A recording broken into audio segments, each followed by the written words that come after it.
All right, we are live. Welcome to another edition of Sunday Night AstroLive.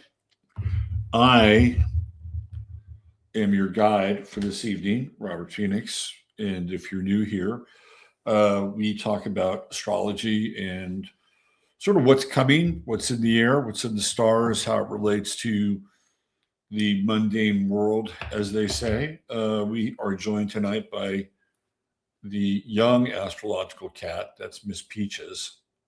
She's been waiting all day to get in on the Astro vibes. So how is everybody? How are you out there? Have you? I'm gonna. I just killed a gnat. I killed a gnat. I don't mind killing gnats. I don't have any problem with it. They kind of bug me. You know, they get up on your grill and blah, blah, blah, blah, and you can't really get them. So I got one. I know. There's Buddhists out there who frown upon it, but sometimes I got to play God. Anyway, how are you? Did you have a loving St. Valentine's Day? For some people, it is a big thing. For other people, it's just a Hallmark holiday. I think for many of us, it's somewhere in between. And that if you don't pay attention to it with certain people, it's a bit of a merit. Always found it was interesting that Valentine's Day would happen in February. And you would think, well, maybe Valentine's Day would be much better in August when, you know, all that Leo love is in the air, or maybe shifted out about a month with Pisces, because Pisces tend to be hopeless romantics. And it might actually, I don't know, it might actually fly a bit more. But you know, my earliest recollections of Valentine's Day when I was a kid, and this is really like in a lot of ways the very Aquarian kind of makeup of Valentine's Day, where you go to school, right, and you've got your little Valentine's Day cards that you pass out to people, and a lot of times they don't know who the Valentine is, right? But it's a very social kind of thing, and I was always smitten with a girl. It was just kind of how things were. So I would try to write an extra special Valentine note to said smitten girl and try to get her. Remember those little hearts?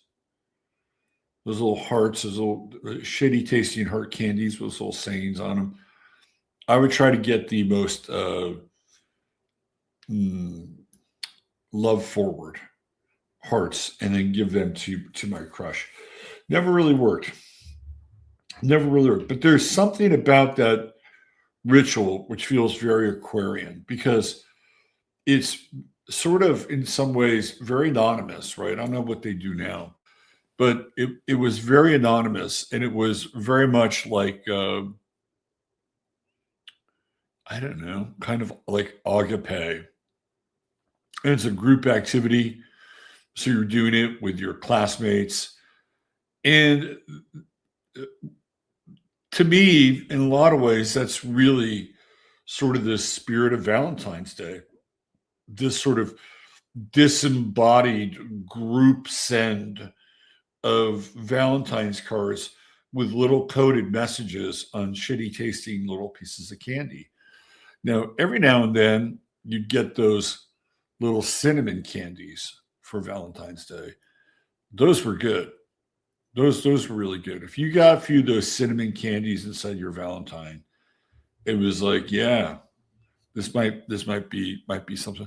But nothing ever came of any of those Valentines. But it feels to me like that exercise is just very Aquarian. And a lot of times it's just anonymous, right? It's really, really anonymous. The whole proposition of sending out Valentines to, well, who's this? Who's this from? Ah, it's a secret. but they're watching you too, right? You're watching the people get your Valentine to see if they have any reaction. And that's very Aquarian. That's very, very voyeuristic. Oh, they got my Valentine. Let's see how they respond. And they kind of look around, go around. They go to the next one.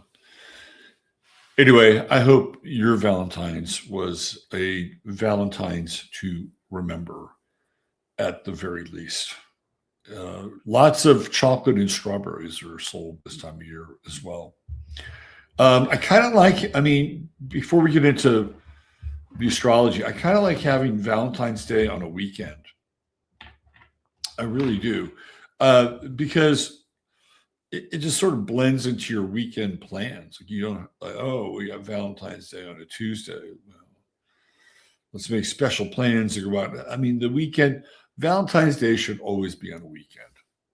From here on out, it should be the second weekend in February. Why not? The second Saturday every February. The first Saturday after the Super Bowl. There you go. That's Valentine's Day. Now, next year, the Super Bowl will be played on Valentine's Day. Now, how the fuck do you think that's going to work out? Like, there are dudes who are they're going to have to forego that Super Bowl. If they want some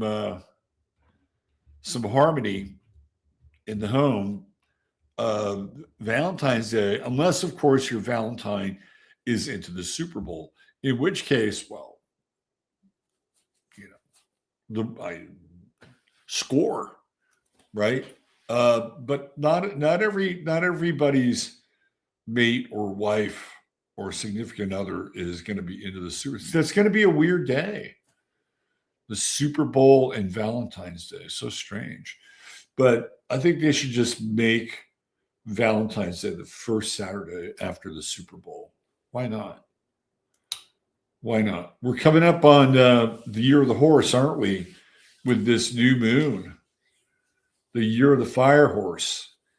Giddy up! It's gonna be a fast-moving year.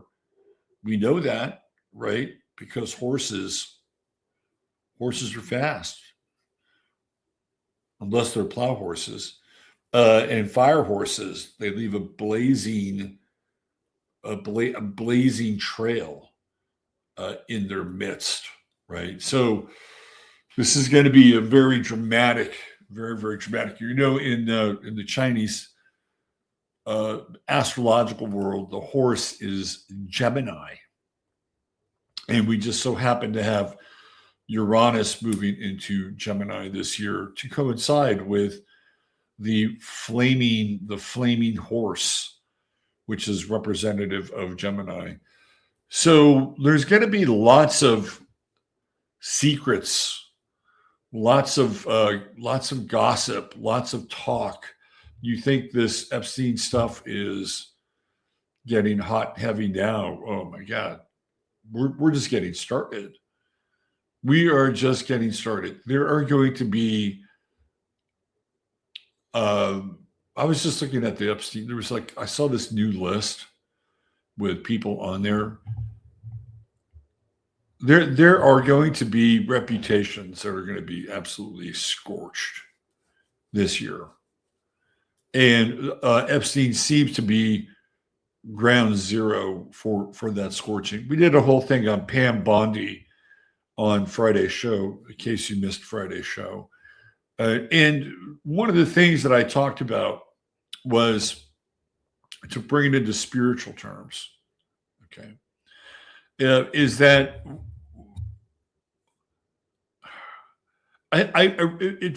without being like a total new age noodle, okay.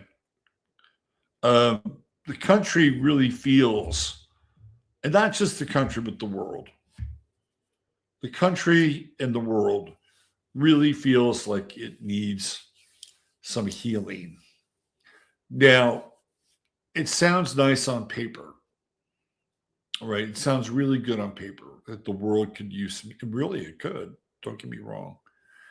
But in order to get there, in order to deal with that healing, I think that we have to come to terms with a sense of loss and a sense of grief in a lot of ways. Like the world is not the way it used to be, given all these disclosures that still have not stopped coming through the Epstein chute. Right, we're also seeing at a very primary level sort of the satanic nature of the world, which is like, this is the most mind-blowing part of all the Epstein stuff, is just how flat out satanic the world really is. And I think probably the part, and this comes into the eclipse territory, which we'll get back into tonight. We'll look at the lunar eclipse, the new moon. We'll go through some sign stuff. So just give you a heads up as to where we're going. But Aquarius is shocking, right? There's nothing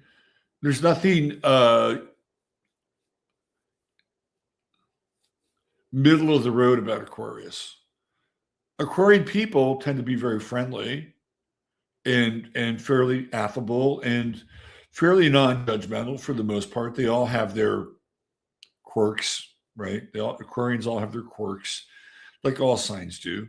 And they have their pet issues, like all signs do. But for the most part, it is a sign that on a personal level, a little quirky, but generally easygoing, interesting, eccentric, sense of humor. You know what I'm talking about. But Aquarius is ruled by Uranus, and Uranus is shocking, right? It is the lightning bolt that comes into our affairs and shakes things up. And some of you who have taken my course, which is still available, by the way, if you ever want to purchase it, it's a great 16-hour course. And it takes you through the entire chart, signs, modalities, transits, aspects, you name it. It's a one-stop shop for all things astrology. And it's actually a very, very affordable price, by the way. But one of the things I talk about is the relationship with the outer planets. And when you have an outer planet transit on one of your major planets, let's say we'll just use the ascendant for an example. So when you have Pluto on your ascendant, depending upon the sign, and I suppose for your Aquarius rising people, it would be Pluto and Aquarius now, right? The thing with Pluto is that there's no deal making with Pluto. There's just no deal making. When you know that your world is about to burn down, and usually that's what it takes. That's what it takes.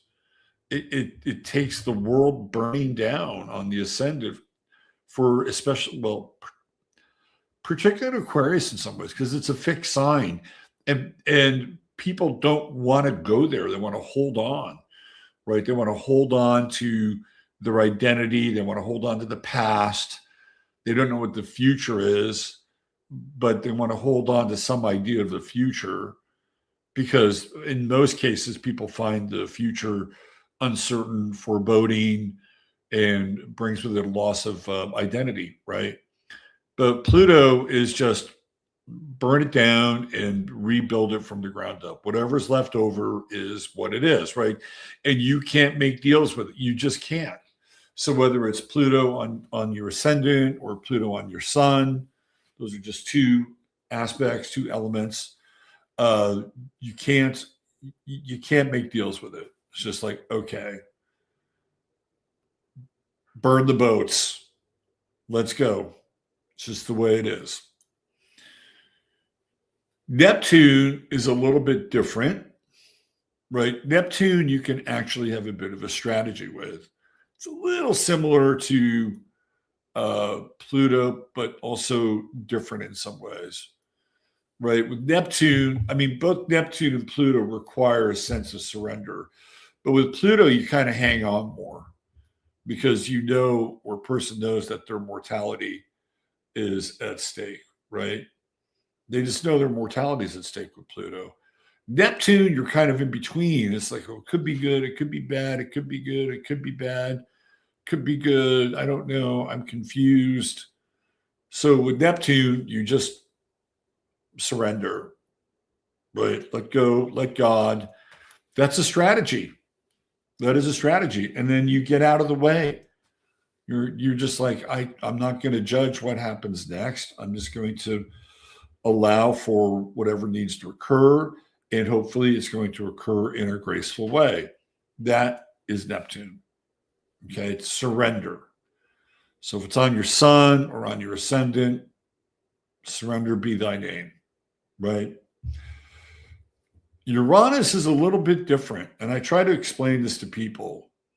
And, you know, I get a lot of clients who have, you know, Uranus about to move into Gemini. Maybe they're early Gemini or they're Gemini rising early. And they're like, oh, man, you know, I don't know what to do. I mean, they're kind of freaked out. This is going to be a big transit. Well, Uranus offers the most leeway in a lot of ways, because if you're creative and you act with the changes with Uranus, you don't have to be struck down by a lightning bolt so that your world is. I had this true story, absolutely true story. I had this client one time. She was a pretty cool person. I don't know whatever happened to her, but she was living in a double wide, and kind of a nice one. Like, this is no white trashy thing. Like, you know, somebody actually had a nice little double wide, and was living in, I believe, Iowa.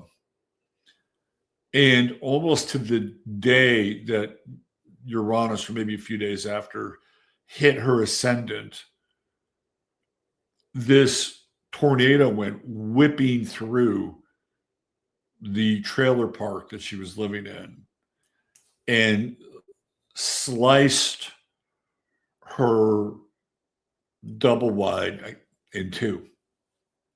And she sought refuge, like most people would, in the bathtub with, I think, one of her dogs or two, whatever. And that saved her, right? So it was like, here you go. It's time to change your life.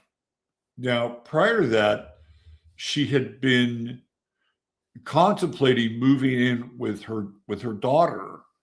And she wasn't like really old. In fact, she was younger than me. But her and her daughter had a really good relationship, and her daughter had, you know, plenty of room. But for whatever reason, maybe it was pride, or I don't know what kept her from doing that. But had she moved prior, because Uranus just doesn't jump on the ascendant, right? Like, it's creeping. Here it comes. 5, 4, 3, 2, 1. And so you know change is coming. And if she had creatively been proactive, right? Like, you know what? I'm going to take you up on your offer. I'm going to move in, and here's my move-in date. And thank you so much. Hopefully this isn't going to be a long-term affair, because I know you have your life to get on with, et cetera, et cetera, et cetera.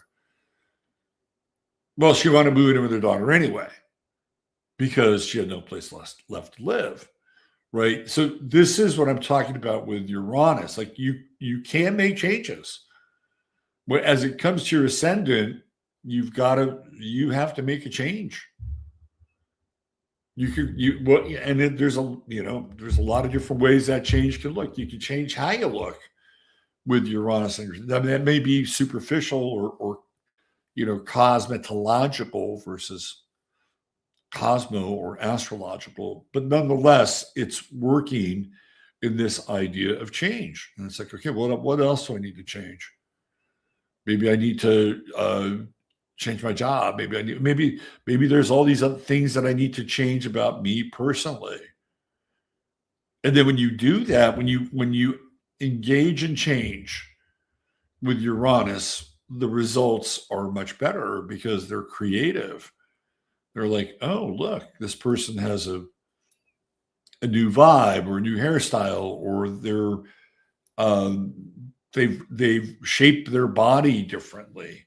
I'm going on a diet, right? I'm gonna get rid of all the sugar and keto and all, it's like, but it's radical, right? It's like there's a creative and dynamic force with Uranus that can be really helpful, because the same creative and dynamic force will change your shit if you don't participate with it. So when I talk about the outer planets and how you deal with them, I mean, those are the three basic and fundamental strategies that you can use, and I think that they're fairly helpful. I mean, you can break that down for individual planets as well if you need to, right? So let's say you have Uranus on Mars, you have Mars in Gemini. Here comes Uranus. That's a tricky one, because Mars in Gemini is already kind of like wired and always in motion and kind of schizo, right? Like it's a challenging place for Mars. The individual is always in motion, always in motion. That's a transit where I would really suggest to a person to slow down a bit with Uranus Mars conjunction. Slow down a bit, because you could go a little bit too fast. And the Uranus conjunction could result in major mishaps. Now, there's another version of it, right? Like Mars is the chariot. And the chariot is how we drive or what we drive. Uranus-Mars conjunction. Maybe it's time for you to get a new set of wheels. Maybe something that's a little more apropos to how you're feeling, or maybe something that might be a bit more whatever the opposite is, right? If you've been in flashy car world, a Uranus-Mars conjunction may say, guess what? Get rid of the flashy car. Get something more functional. Get something that's going to be more utilitarian. Or maybe you've been utilitarian and dysfunctional. Maybe Uranus-Mars conjunction says, hey, guess what? Get something that's going to, upgrade your image a little bit. It could be interesting, right? So it's very specific when we get into these outer planets.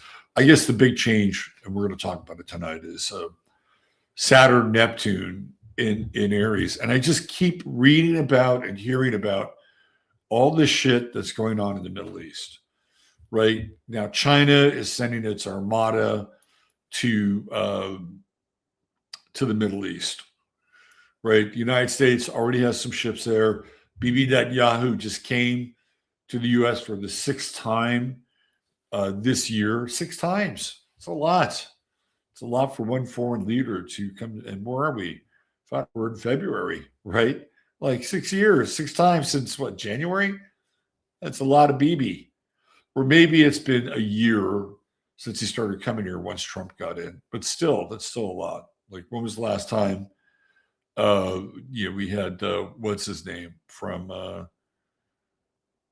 England? He was here one time, not 6.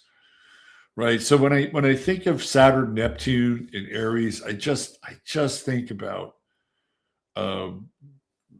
what's going on in Iran and this buildup, and it's at sea, right? It's at sea. And the other thing that has come out recently is that Trump and apparently his great cabinet of wise men do not want Iran selling oil to China.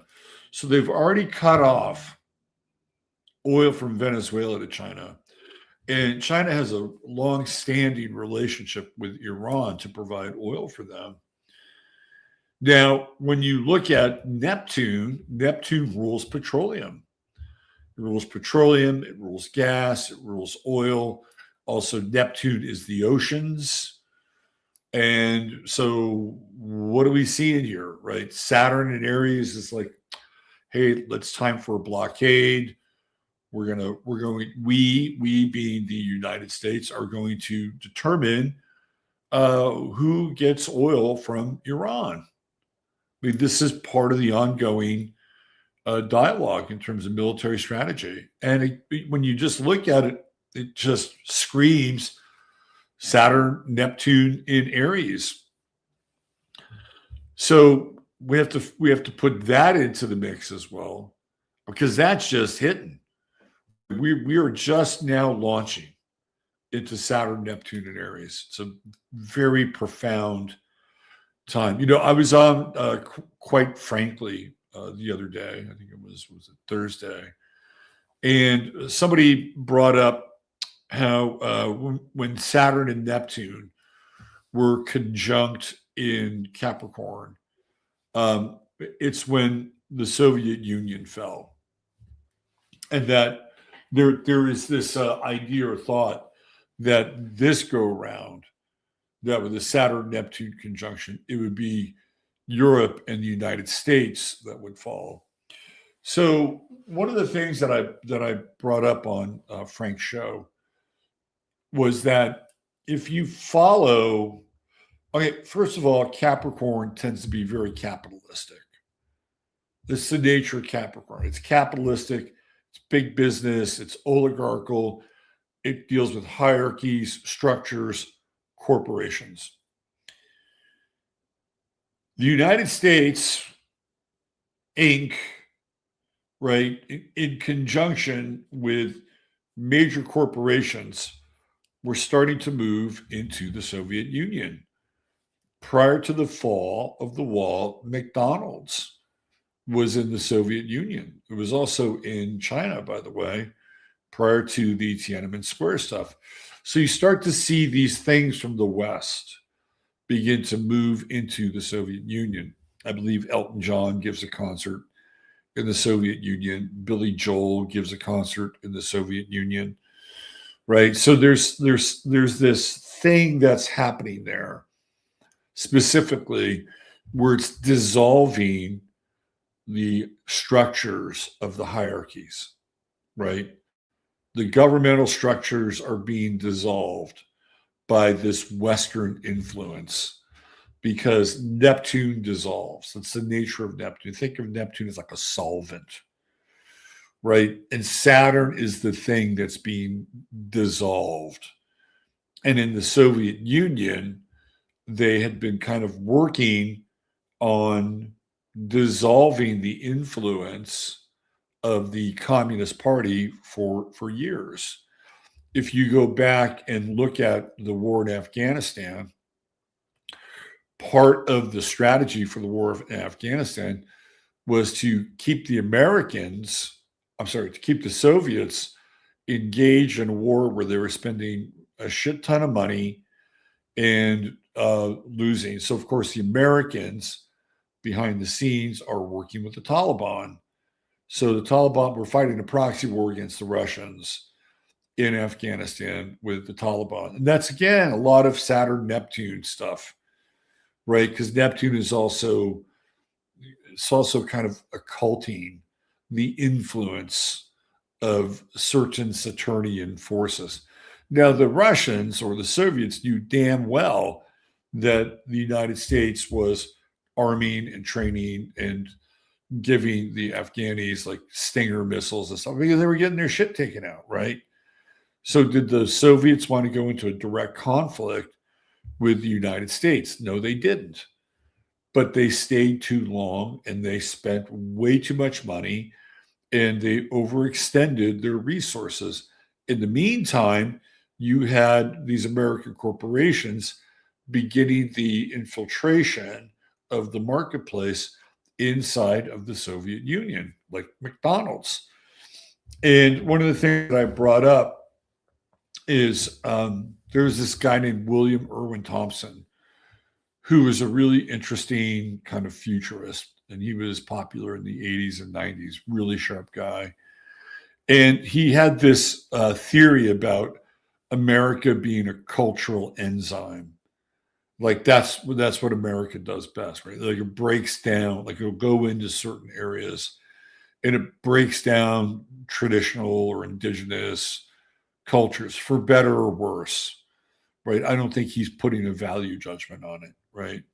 So when we look back in that time, the period leading up to the fall of the wall, Saturn-Neptune conjunction in Capricorn, America's playing the role of the cultural enzyme, whether it's through its fast food, or whether it's through music, or whether it's through Radio Free Europe, right? It's like breaking down the social fiber of the Soviet Union, who at the same time were being completely and utterly bankrupt from all the money they were spending in Afghanistan. So it was a perfect storm.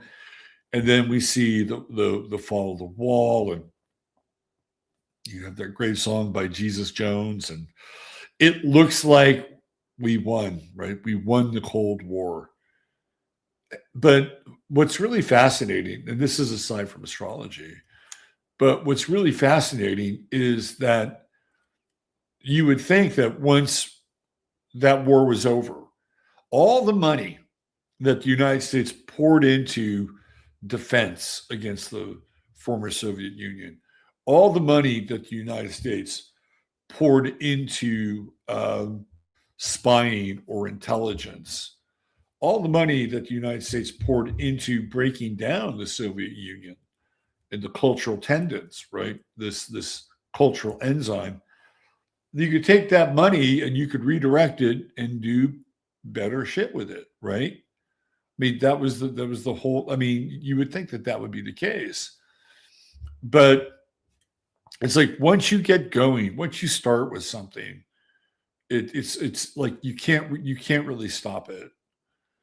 So this whole kind of cultural enzymatic period with Saturn and Neptune in Capricorn, a lot of you millennials have it, right? It wasn't just going to be sort of the nucleic acid that broke down the structure of the former Soviet Union.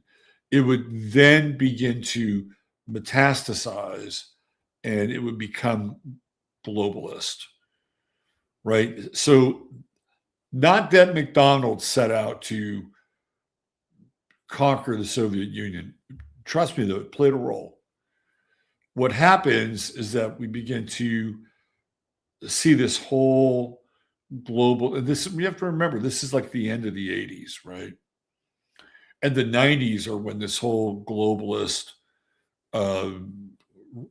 sort of globalist capitalist culture just metastasizes. And metastasizes through Walmart and China.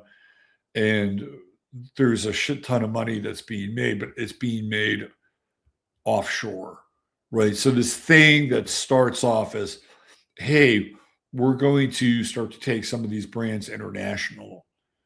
And one of those brands just happens to be McDonald's. It wasn't the only one, by the way. They may be Pizza Hut or something like that. But these are important. You may think, well, it's just, no, they're really important. These are the ideas of the West infiltrating the East. But once you start that, it doesn't stop. It's like, okay, we're good. We're good. It took on a life of its own, right? So not only did it break down the Soviet Union, remember, we're back in the 80s, late 80s, Pluto in Scorpio, Saturn and Neptune in Capricorn, right? But it's like an egregore, and it just spreads, and it takes on a life of its own. And now it's people are making money hand over fist, but it's not really happening here in this country, right? Like we're way downstream from that. And so where we're at now is we're at the result of all that globalism and quote unquote free market capitalism, right? And most favored nation trading status with China and the proliferation of Walmart and the destruction of hardware stores on Main Street, thanks to Home Depot and Lowe's, right? It's really these entities that just become titanic, and it's all happening there at the end of the 80s. And by the time we hit the 90s, you got NAFTA, like it is full balls to the walls, unchecked, free market capitalism. So what started off as a really, really good idea, it's like, hey, let's get the Soviets and the Soviet people turned on to a better way of life. Oh, like try this. And I know it sounds trite, but it's true. It's like, here, try this Big Mac, or there's this guy, Billy Joel, you're really going to love him. So these ideas started to proliferate. And then once they started to proliferate, they couldn't stop. So they're everywhere now, like everywhere, but here in this country. So we've come to the end of that, right? Saturn, Pluto's in Aquarius. It's not even in Scorpio anymore. It went from Scorpio, Sagittarius, Capricorn, now it's in Aquarius. But now we have the Saturn-Neptune conjunction. And what somebody brought up on, quite frankly, is that, well, there's a theory that the Saturn-Neptune conjunction will usher in the fall of the West, meaning Europe and the United States. Since the last time we saw that, it ushered in the so-called end of the Soviet Union. And it's an interesting thought that this could take place here in this country. So we go back to this idea of like cultural enzymes, and the Russians, former Soviet Union, have been very active in American politics for a very long time, right? You go back to even like Karl Marx and post Bolshevik Russia. I mean, it's big, right? Even the beginning of the NAACP, it's all set up by leftist socialists that are being fueled by the ideas of Marx. Lenin doesn't even come onto the scene for another, I don't know, 10 years. The NAACP is right around the turn of the century, right? I think 1905 or 1907 or something like that. But those ideas were floating around. Those were all Marxist ideas. And then once you have the takeover of Russia by the Bolsheviks, and then you have this rise of Soviet power, and you can thank Stalin for things like that. Now the main goal is to get into the United States and the rest of the world and convert them to communism, right? And so that's more of a war of ideas versus a war of economics, because that's what the United States waged against the former Soviet Union and all of their vassal states. It was an economic war. We're going to show you how much better capitalism is, by opening. I mean, I know it sounds like silly, but it's true. But we're going to bring American businesses to your part of the world, and we're going to disseminate them. So it was an economic war for the U.S. that is tied to an idea. But with the Soviets, it was all about ideas. There was nothing economic about it except for bilking the government and using the government as a blank check to fund programs, many of which were actually backed by the former Soviet Union. So these ideas have been pumping through our system here in the United States and other parts of the West for quite a long time. And, we've kind of come to this peak of like progressive thought, progressive ideology. Trump has clearly put the brakes on some of that, right? But once Obama got into office and these ideas of community organizing and people, it just started to catch up like a wild. And it had been around. It had been around for decades. like I did a breakdown on that movie, The Magnificent Seven, which is a Western movie, and everybody misses the boat on it.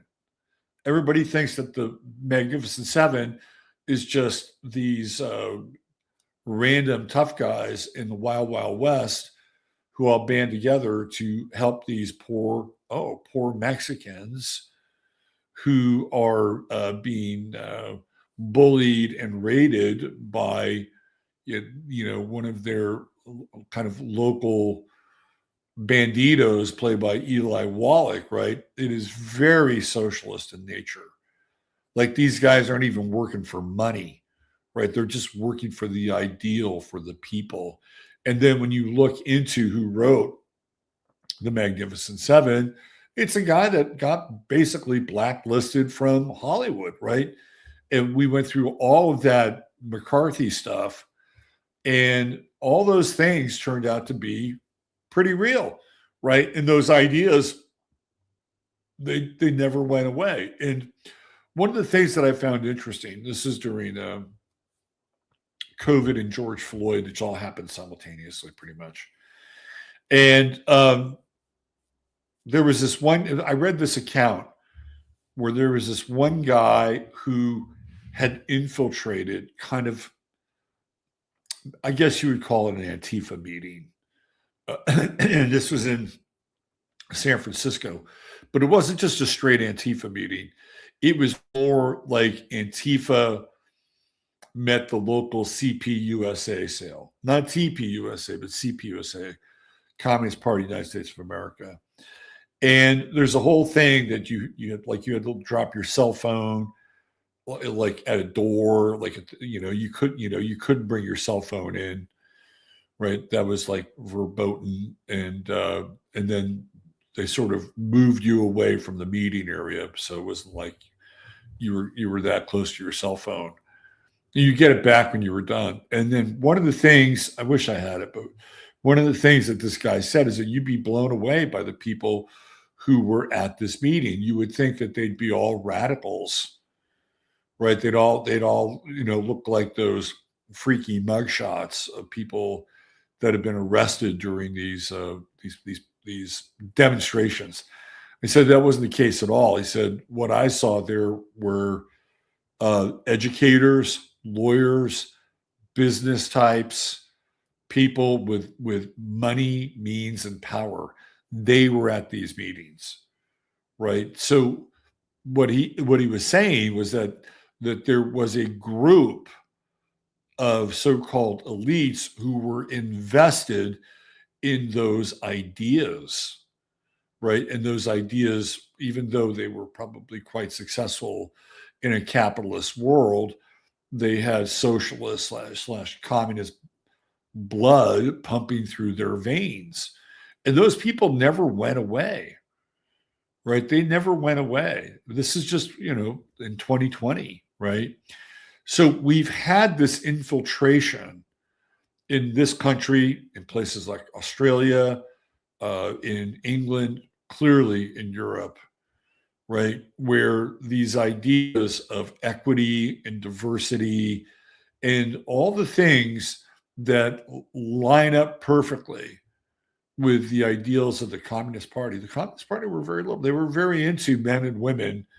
And in fact, Women's Day, International Women's Day, was actually started by the communists. So we have these ideas now that have been a part of this system for a very long period of time, right? And the reason I'm bringing this up is because if you look at this idea that the Soviet Union changed under the Saturn-Neptune conjunction, the Saturn-Neptune conjunction in Capricorn, dissolving the social structure of the Soviet and their vassal states. And if this idea is true, like we could flip it and say, well, this time it's going to be the US and Europe. Well, how would that happen? It would happen because of the deep infiltration of people who would be much more attuned to this idea of socialism and communism. Now, I'm going to take it one step further And I'm going to rebrand it a little bit because socialism and communism just doesn't really market very well or sell very well. There's too many people that are kind of adverse to the ideas, but there's enough people in the system who are still very much inspired by a lot of those ideas. But a rebranded version of it would be something along the lines of the technocracy, right? So the technocracy in socialism, and we'll throw communism in there as kind of a part of the Venn diagram. Technocracy is the perfect vehicle for it all to happen. Why? Well, in a technocracy, first of all, just like socialism, we'll go communism. We'll just go communism. Nobody owns anything, right? You don't own anything. You get priced out of ownership, and we're well on our way towards that happening. All you got to do is look at the price of insurance, the price of just about everything. It's making it very difficult for people to own anything. It's kind of like, I mean, I'm a recent homeowner, man. I'm like looking at all the expenses. I go, wow. It's like, when I was renting, I was paying for those expenses, basically, but I wasn't responsible for those expenses, if you know what I mean, right? So this thing just keeps going up and up and up and up and up and up and up. And we have the price of power going up, all the stuff that essentially is destroying the middle class, right? And in a technocracy, it's very, very similar to socialism, or we'll use the word communism. Because in communism, you have a very thin band, let's call them the Politburo, and they run everything. And they have amazing resources.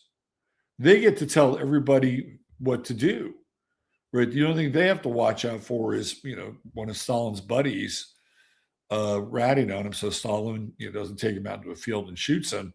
But other than that, in that system, you get to the top, you get the fruits of the system, right? It's the same with the technocracy. And when you look at the Epstein stuff, which is kind of a little bit what we're talking about tonight, that's what they're setting up as a technocracy.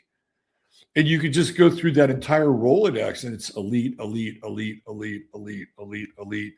And they're all in a circle jerk with each other, and they're all trying to figure out how to make more money, how to hide it from the government, how to have more control, right? And now you've got the tech bros who are coming in, who also were friends with Epstein, and they're like, yeah, this sounds like the type of world that we'd like to live in because we're smarter than everybody else.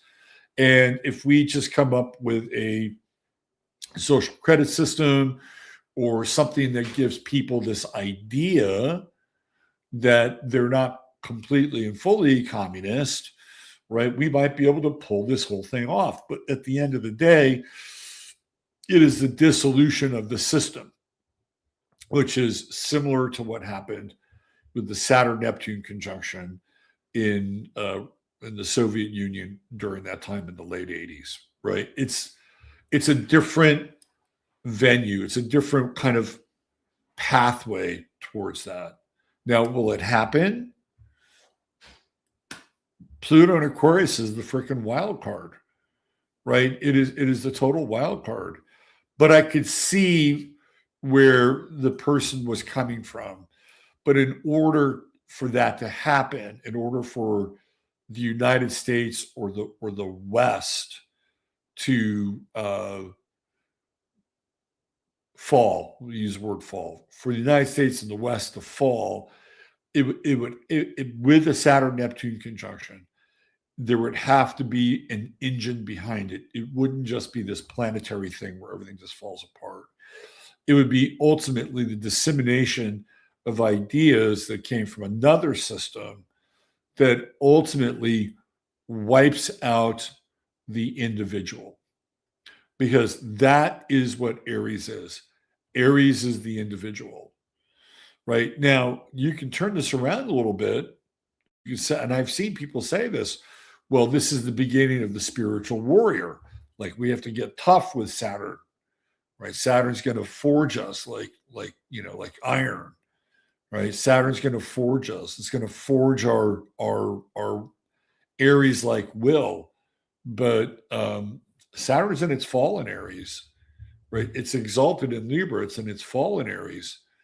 So yeah, I mean, we can press against the pressure, right, or gravity, or whatever you want to call it, and it could theoretically make us stronger through resistance. But then Neptune comes along, and it's sort of like, it's throwing like water on the whole thing. A long time ago, I went to go see this art installation by this guy named Jonathan Borofsky, and it was at MoCA, Museum of Contemporary Art in Los Angeles. And it was like the first time I'd ever gone to like a real sort of highbrow art installation. And there were some things about this art installation that were brilliant, absolutely brilliant. And one of them was that there were these speakers, these little tiny speakers, and they were all around this art installation. And you could hear this kind of humming chant because it was down low, right? And it sounded kind of cool. It's like, oh, that's an interesting background kind of ambient noise. I'm into Brian Eno. Let's check this out. At a distance, right, there was like this kind of field of sound. But when you walked up to the speaker and listened to what each speaker at a very low level, they were all synced together. What the speaker was saying, it was blah, blah, blah, blah, blah, blah, blah, blah, blah, blah, blah, blah, blah. Like it was just blah, blah, blah. But from a distance, it was almost like ASMR. It's like, oh, listen to that. That's kind of an interesting below the sonic threshold chant. Right. And you walked up to it, it's like, this is blah, blah, blah. Like, this is fucking genius. But then the other thing that he had is he had this thing called Falling Man. And it was like this big mechanical man that he had set up. And he would lift himself off the ground. Right. It was like he had, like this thing, like a motor. He would lift himself off the ground. And then he would almost get up off the ground. And he'd go, oh, and fall back down again. And it was genius. It was really freaking genius. Like, how many times have I ever felt like that in my life, right? Like trying to do something and just trying to get up the energy and the momentum and just go, oh. Right. So when I think about Saturn-Neptune in Aries, that's kind of what I think about in some ways. Right, is this personification of Borofsky and the falling man, where we're using like, all of our muscle and all of our concentration and all of our gravity. And then Neptune comes along and pours cold water on it. We go, oh. So again, this is open to interpretation. And we can take this from an exploded view and have the cubist perspective, and there's different facets of the diamond that we can like look at, right? I'm giving you one facet to look at with the Saturn-Neptune conjunction. And what you want to be able to do, right? This is really what you want to be able to do, is you want to be able to pace yourself. Pacing yourself with the Saturn-Neptune conjunction is key. This is a marathon. And Saturn will speed up and it will move past Neptune pretty quickly. And people will say, oh, well, Saturn's only going to be there for a few degrees. No. The Saturn-Neptune conjunction will essentially color Neptune for 15 years. Even when Saturn moves into Taurus, it's that initial conjunction that is going to determine in many ways how this Neptune transit plays out. So now we're going to have a lot of other fast moving outer planetary aspects, right? We've already got Pluto in Aquarius. Here comes Uranus in Gemini. Fast, crazy, right? Schizophrenic. And then they're all sextiling. They're all in sextile with Neptune and then Saturn initially. And all that is interesting, right? That's all very, very interesting.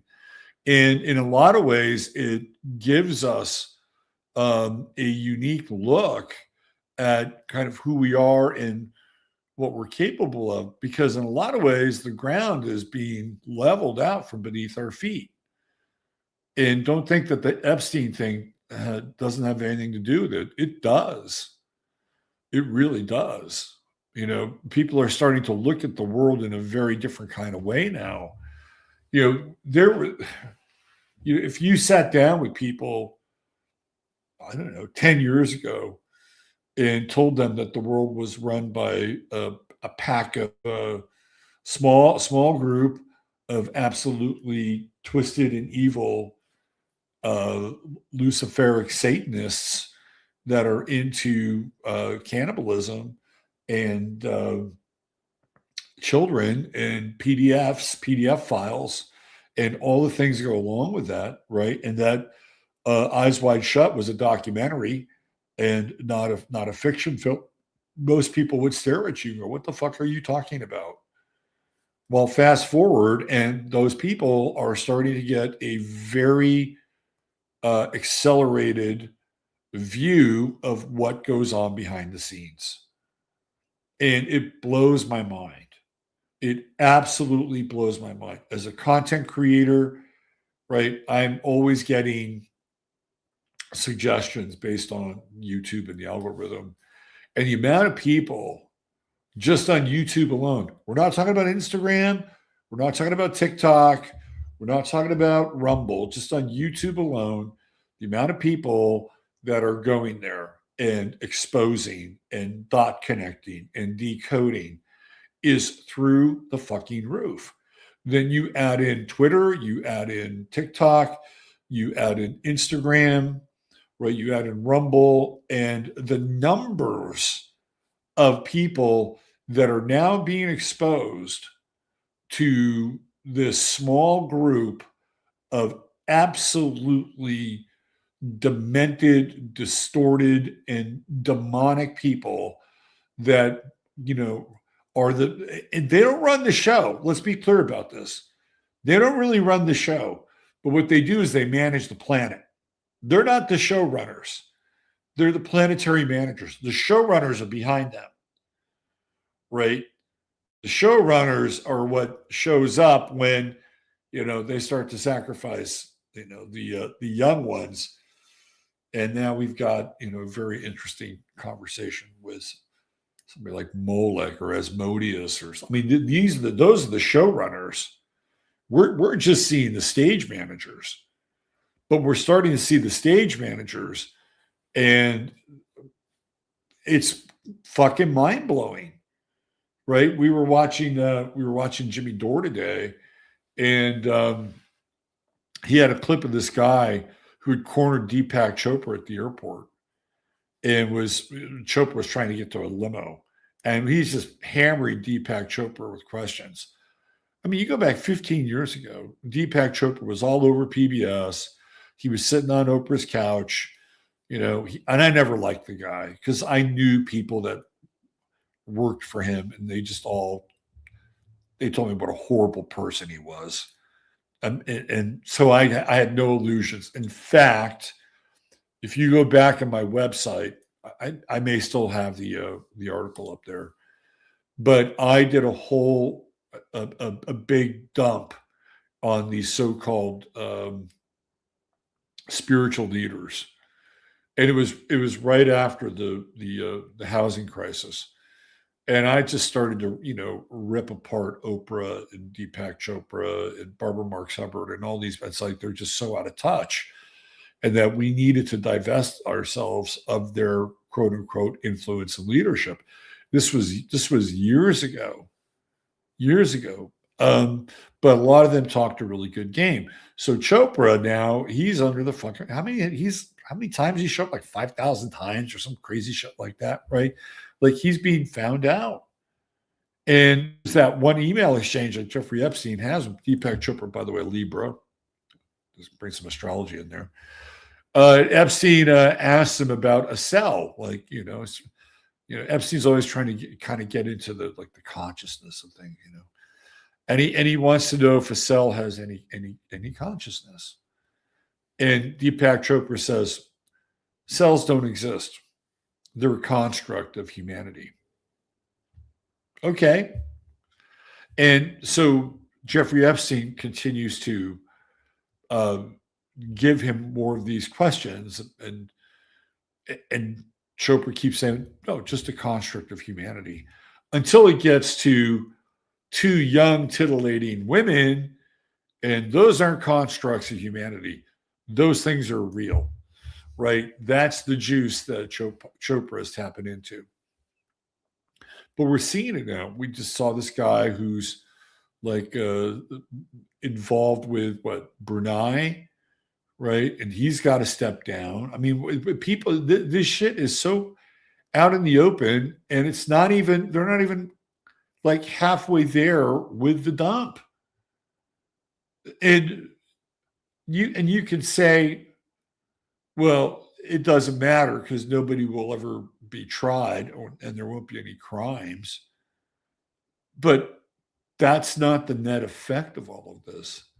The net effect is that people are finally realizing that these people that they have allowed to become cogs, significant cogs in the machine, in the system, Bill Gates, Elon Musk, Peter Thiel, you name it, right? Howard Lutnick.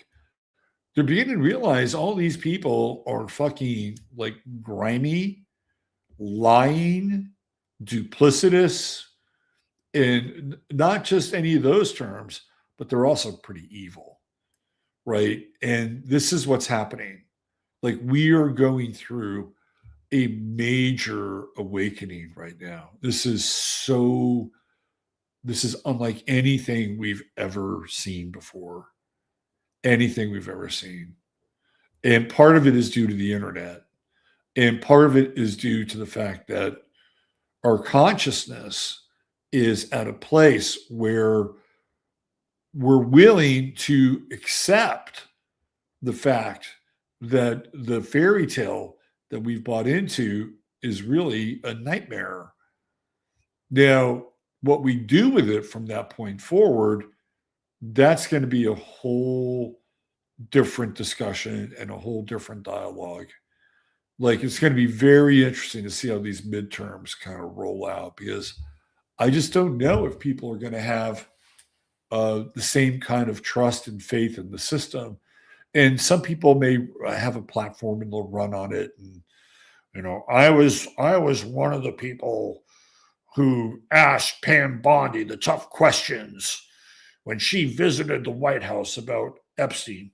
Jamie Raskin shows up on the fucking Epstein list, right? And he's the guy that's grilling Pam Bondi. All Pam Bondi had to say was, "Did you know that you're on the Epstein list as well?" Like, that's all she had to say. And she had, like, they kept on, what about Merrick Garland? What about Merrick Garland's on the fucking Epstein list too? There's a reason why Merrick Garland was never approached, because it would have blown the gig for that side, right? So that's your Pluto and Aquarius. The Saturn-Neptune conjunction in Aries is, you got to pace yourself, right? Change is not going to come overnight, right? It is not going to happen overnight. You're going to have to pace yourself, and you're going to have to, make sure that your shit is together, right? And the Saturnian part is heavy, like, oh, like, we have no power. Saturn and Aries, oh, we have no power. All these other people who are in power, who stand, like, Howard Lutnick. This is a guy who got caught red-handed, right? It'll be interesting to see what happens to him. If nothing happens to him, it's like, well, we don't have any power in this situation. We're outside of a few people who have been castigated and, had to step down in the court of public opinion. We don't have any power. Don't let that get to you, right? And especially that Neptune layer on top of Saturn. It's like Borowski's Falling Man. Oh, pace yourself. Pace yourself. This is a time where this Neptune in Aries is really going to be a major, major 15-year transit, because there are two things that'll happen, right? Number one, Neptune, once it's done, will move into its own sign of Pisces, right? And that is the great merging. If you want to talk about something along the lines of a second coming or something like that, right? I would put my money on Neptune and Pisces. That's number one. Number two, Pluto is going from, Neptune, and it'd be Neptune and Taurus. Neptune and Taurus, Pluto is going into Pisces. So Neptune and Taurus, Pluto and Pisces, right? That is a new time, a new land, a new spirit, right? And Pluto and Pisces, big, big, big, huge shift, huge shift. So it's a very interesting time. Like, you're here, like you are here, and you have front row seats. Like, this is like a Burning Man, Ringling Brothers, the Sphere in Las Vegas, the Blue Man Group. Like, it's all of them combined in one, and you have a front row seat to all of it, right? You are a witness to everything that is about to unfold, and some of it may not be very pleasant, and some of it might just absolutely free your spirit and free your mind. So my advice to all of you is pace yourself. Pace yourself. Even though this is a time where things are going to happen very quickly, don't get overexcited about certain things, and don't allow yourself to be demoralized, right? You find the middle way and just pace yourself and do your best to get stronger on a physical level and stronger on a quote unquote spiritual level. The two generally work hand in glove. There's so much great information out there about the body, about diet, about what you can put in your body, right? We live in a time where it's rich. The information is, we're finding more and more about, what causes stress on our bodies and how we can lengthen telomeres and break down inflammation so we can, fight a lot of these, like, these oxides, like, in our environment, in our bodies. So we're living in an incredible time, really incredible time. Sometimes all you got to do is just sit back and watch all these other people fuck up, right? I mean, that's going to be half of it. And I guess if there was a strategy besides pacing yourself, there is a strategy besides pacing yourself. This might be something that you could wrap your head around. That if you could live an optimal life, right? If you could live an optimal life, what would that look like? And it doesn't have to be super heroic. Maybe an optimal life for somebody would be a reasonably comfortable house in an area that they find to be peaceful or inspiring, or maybe an optimal life would be improved health. Like, these are things that you could and should think about, because with the Saturn-Neptune conjunction, through the application of faith with the daily discipline of will, you can get there, right? You may not get there overnight, but you will get there. So start to think about what your optimal, and it doesn't have to be grandiose. Maybe it is. Maybe that's the kind of life you want to live, right? Whatever your idea of an optimal life is, I think Saturn Neptune can be helpful in that regard. Just remember to pace yourself, to have faith that you'll get there, and you're going to chip away every day at that rock, whatever that is, whether it's your body, whether it's your budget, whatever it is, right? Whether it's your willpower to say no, right? Like, I don't need that second portion, or I don't need that sugar, or I don't need that cocktail, or whatever that is. Saturn and Aries is really good for that. It is really good about being martial, right? And usually with Neptune, there can be a feedback loop that says, good job. You didn't go there. You denied yourself a certain thing that probably wasn't good for you, right? And so you get the spiritual feedback loop with Neptune. It's like, good job, well done. So it's going to be a really, really interesting time. Will we see the decline of the West based on the Saturn-Neptune conjunction and the infusion of these ideas of communitarianism? We haven't used that word for a long time, have we? Communitarianism, the greater good, right? You'll hear that shit.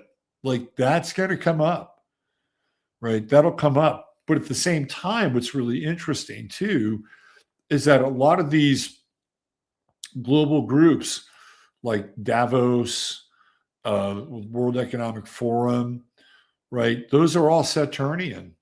And Neptune is weakening the influence of these groups as well.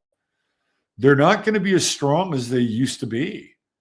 And a lot of it has to do with the fact that people are just not willing to give their power over to them anymore.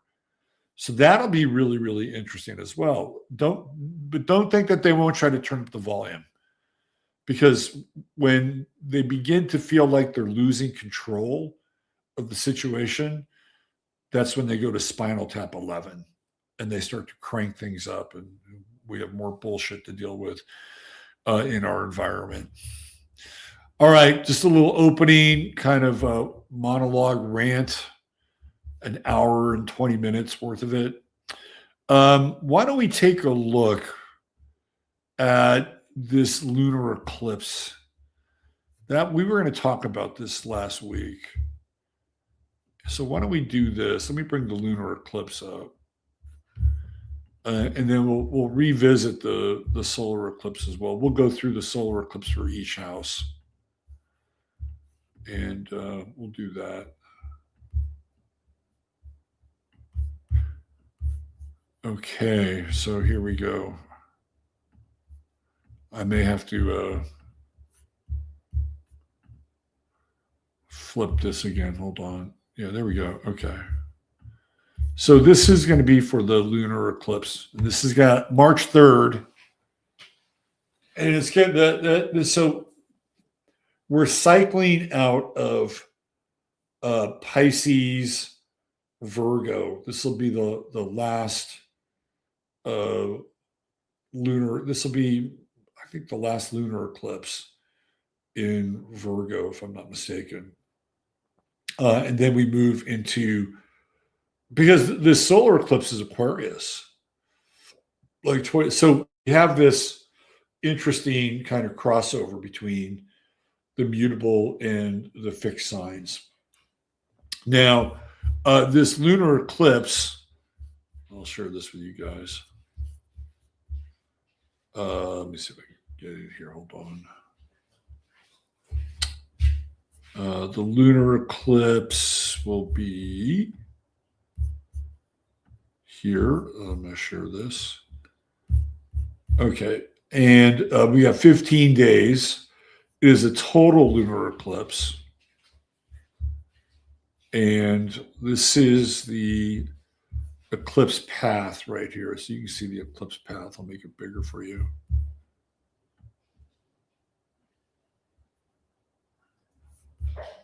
Here we go. Come on. All right. This is the right there. That's where it's full. Right there. Right there. There we go. Right there. Total lunar eclipse right there. Right in the middle of the Pacific Ocean. And then we're coming out of it, partial, partial, partial. And then we're back to the moon. Okay, we'll play it again. And right there. So I suppose if you're in Hawaii, you're going to have a really good glimpse of this thing, right? So here we go. Hawaii, New Zealand, Micronesia. This is where your eclipse is going to be most visible, right? Even parts of like Alaska doesn't go right over, but it's in the night sky. It's visible. And then we're done, right? So by the time it gets almost literally to Micronesia and these islands, it's over with. Right there. Okay, so we'll make this smaller again. All right. So that's your lunar eclipse and the eclipse path. It's total, and as far as the sign goes, it will be in Virgo. And wherever Virgo is lining up in your chart, right, it's causing you in some ways to re-examine this idea of perfection. And Pisces and Virgo are going to be really, really happy when this eclipse season is over. So I know I will. This is the last eclipse that will hit my Virgo planets. I've got Pluto at 7 Virgo, so not quite exactly on my Pluto, but pretty close. The rest of the sky is actually fairly harmonic, right? We have these trines going into Jupiter with the sun, and Mercury and Venus is kind of wide, but mostly the sun. And we have Mars just moving into Pisces on this eclipse. Look at that. What's interesting is on the solar eclipse at 28 or 29 Aquarius, it's the moon that just moves into Pisces. Just as it's coming off being just barely new, just for a couple hours. It's barely new in Aquarius, then it moves into Pisces. And then on this eclipse, it's Mars that moves into Pisces. So we have these two luminaries, right, that are moving into Pisces on these two major eclipses. One represents our emotions, and the other represents our actions. So if we add this Mars into the new moon, well, the new moon or the Mars, and we add them together as part of an astrological equation, that's very interesting, to say the least, right? Very interesting, to say the least. And this Mars square with Uranus just coming off of being in Aquarius, that is explosive, right? But it's almost like it's a setup in some ways. Because what we're seeing, again, and I don't want to beat this Epstein thing to death, but it's so prevalent right now that what we're seeing is like what's behind the veil. And when I think of a sign that represents the veil, it's Pisces, right? It's the 12th house. It's the thing that's the most occulted and hidden. You can get into some 8th house shit, right? But it's really Pisces, and and then we move back even seasonally, like we move back the veil, and then the sun returns in Aries in all of its heat and glory and the possibility for new growth, right? It moves from behind the curtain of Pisces. So when we have this new moon on the solar eclipse and we have Mars, a new Mars on the lunar eclipse, that's very interesting, right? Very interesting, and not necessarily in a good way. This is how I see this eclipse. This again, March 3rd. I see this eclipse as being revelatory. I see this eclipse as being revelatory and filled with moral outrage and condemnation. We get a full dose of this with the moon in Libra, because the moon pretty moralistic, right? Pretty moralistic. And the idea is that when we look at the moon, right, it starts off and it's bright and full and luminescent, and then it's occulted, completely occulted, and then it's bright and luminescent again. But it's that occulted phase where things get really interesting. And when I think of Hawaii, I think of people like Larry Ellison, and I think of Mark Zuckerberg and Oprah Winfrey. Like there's a really weird, we'll call them the pineapple mafia in Hawaii. Like the elites are fucking, bunkered in Hawaii. Keep your eye on Hawaii during this eclipse, this lunar eclipse. And it's not just Hawaii, but it's the people who live there. We still haven't had any real resolution from that huge fire that they had on Maui years ago. Like it just was another one of these things that gets lit up and we get really passionate about it. And they just play the long game, right? They just play the long game. Disaster capitalism. You're not going to make any moves really quickly, but slowly over time, this gets rebuilt and this gets rebuilt. And then this person gets bought out. And then 3-4 years later, mission accomplished, right? So I'd have to go back and look at when they had that big fire in Maui. When was that fire in Maui? Let's look at that fire. Maui. So that was in 2023.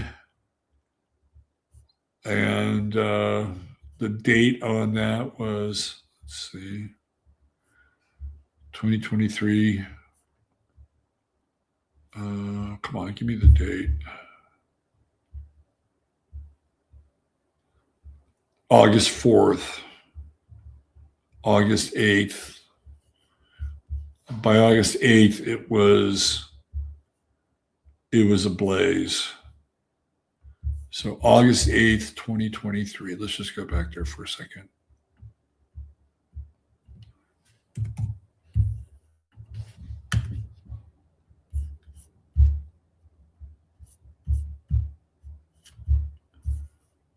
August 8th, 2023.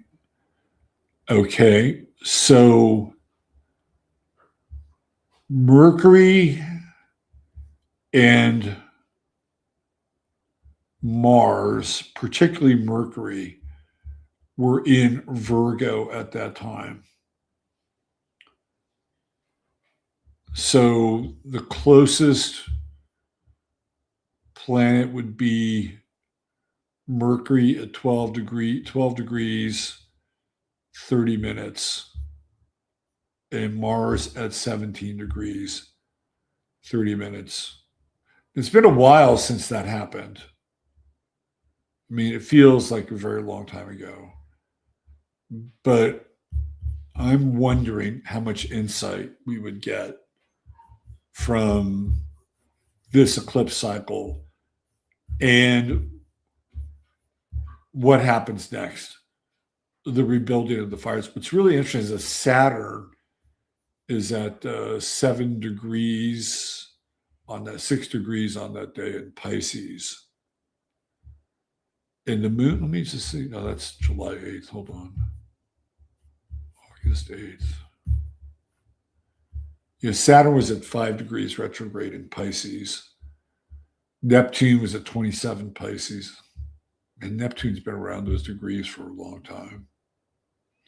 So I wonder, right? I just wonder how much we'll get as far as information around what happened then. Saturn would be right there on the true node. Anyway, I'm going with keep your eyes on Hawaii during this lunar eclipse because it's right in alignment. By the way, this is also in the center of the ring of fire, right? Could we see seismic activity during this lunar eclipse? It's quite possible.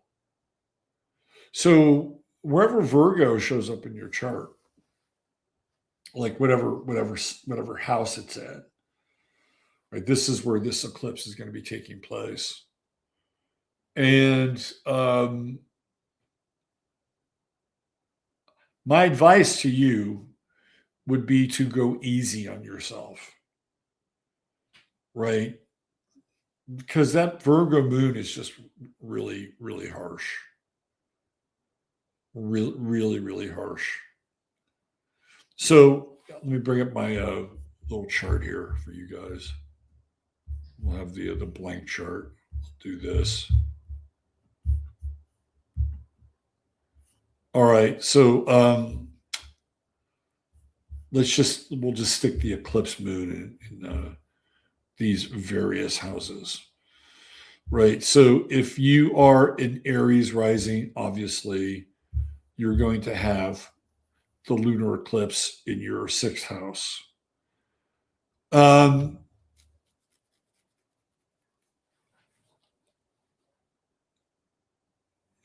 I think that's a time where you may want to think about changing your occupation.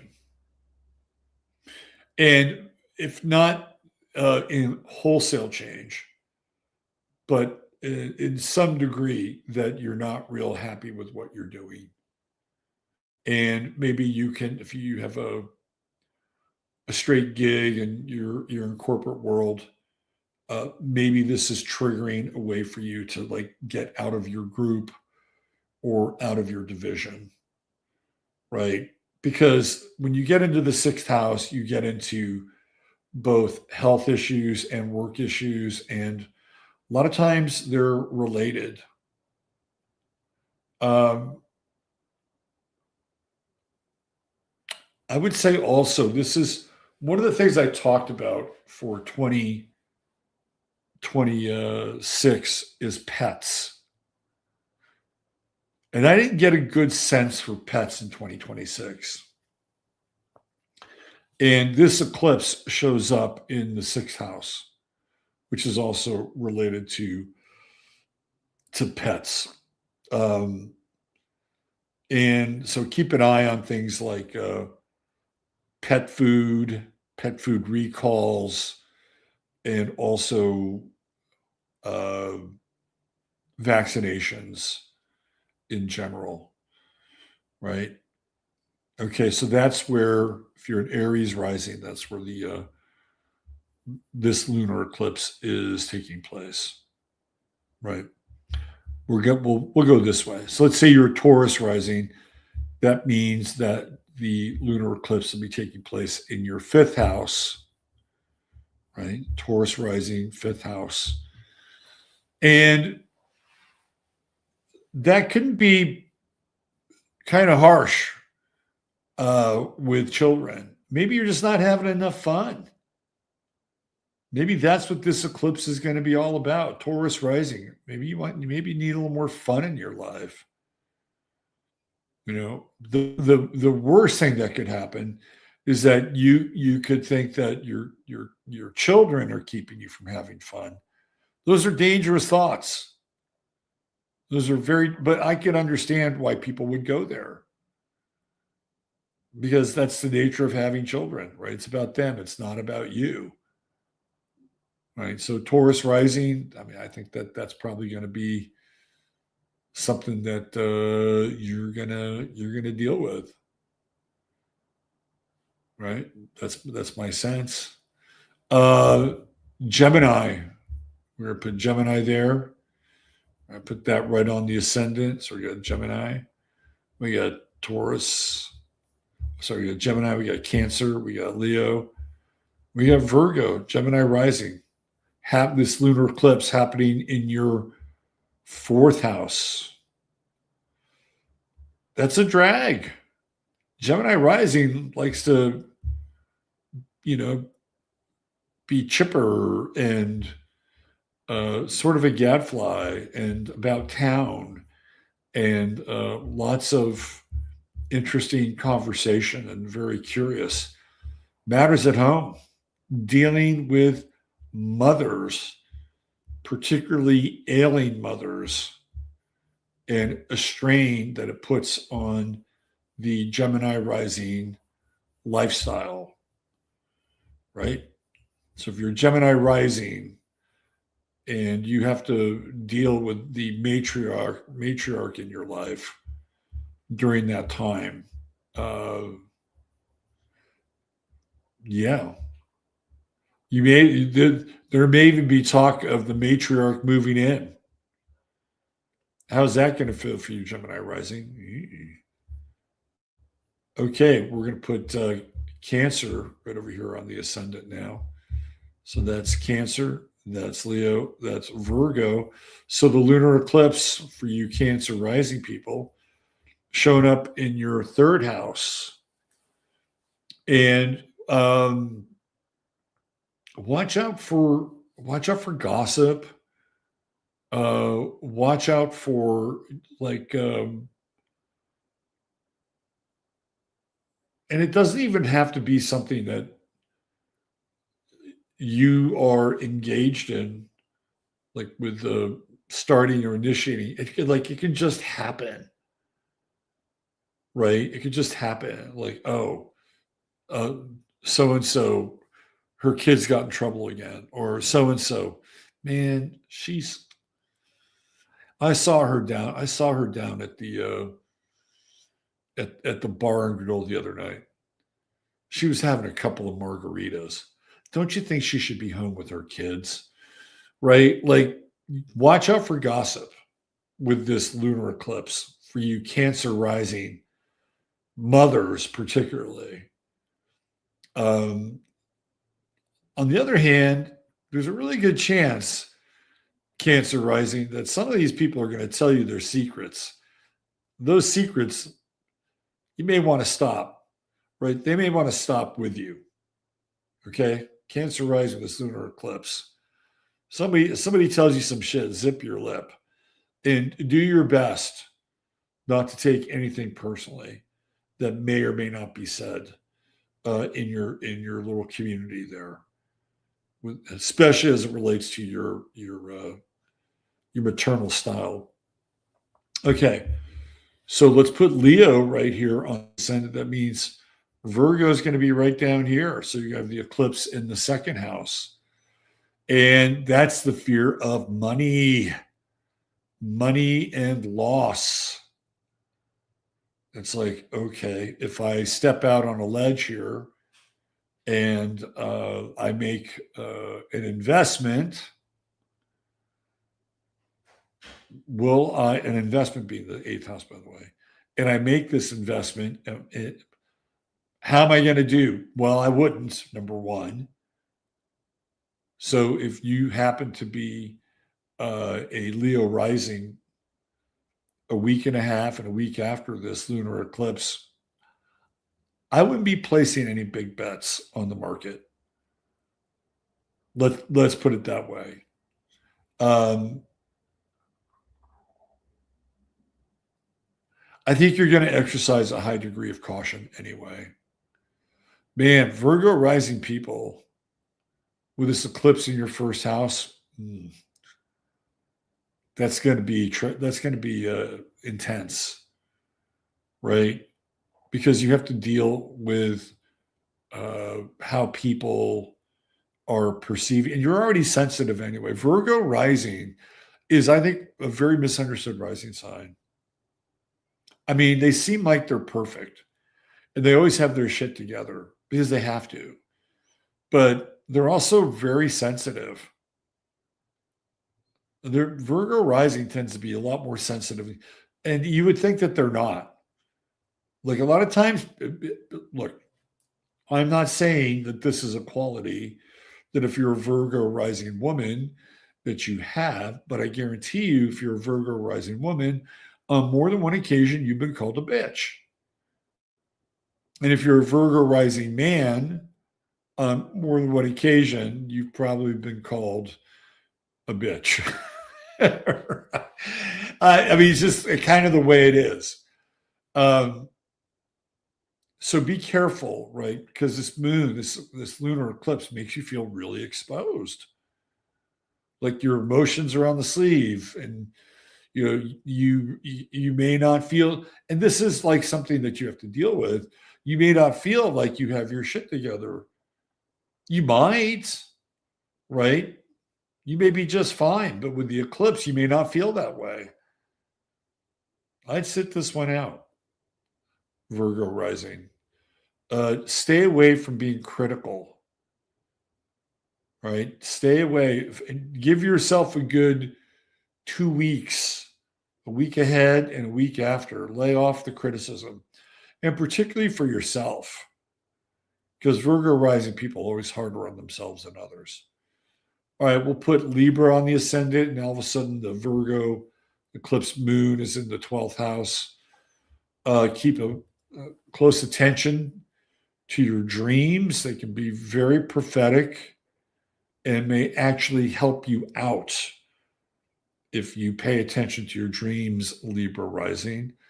But on the other hand, with Libra rising, the eclipse moon in the 12th house also can create a sense of psychic disturbance. And Libra rising wants everything to be cool, right? Everything's nice, everything is balanced, everything's harmonious, everything is beautiful. It's all Venusian. But lying beneath that cool and balanced and symmetrical surface of things, that eclipse moon in the 12th house is brewing. It is brewing. It is brewing in a way that can be a bit troubling. And you realize that not everything is smooth and going according to plan. Now, the challenge is with that eclipse moon in the 12th house is that you don't make it a self-fulfilling prophecy, right? Allow it to be, and pay very close attention to your dreams, and also, I would say, symbols that emerge into your conscious awareness. So some of you who are symbolically aware and you're on the Libra side, pay attention to lunar symbolism. Also, any kind of symbolism that is related to virginity and purification. These are all going to be very, very important to take notice of. You don't have to do anything, just take notice of them. Okay, so now we're going to put Scorpio here, right? And we're going to put Virgo on the 11th house cusp. And this is where this lunar eclipsed moon will show up for you in the 11th house. That is social. That's the realm of friends. And a lot of times, when there's a strong lunar influence in the 11th house, there can be a desire to be a maternal influence in the lives of your friends. Don't do it. Don't do it. Allow your friends to make mistakes, right? Allow your friends to make mistakes. And if they've made mistakes and you've previously told them not to do something or to avoid a relationship or whatever course of action, Do not go to I told you so. That is the worst thing you could do with an eclipsed moon in the 11th house. Just the vibes would be bad, and you could actually lose some friendships over it. So go lightly, tread lightly. Let other people in your social circle, make their own choices, decisions, and if mistakes come out of it, so be it. Right? So be it. Okay, so now we're going to have Sagittarius on the ascendant, right? Which means this eclipse moon is going to be over here in the 10th house.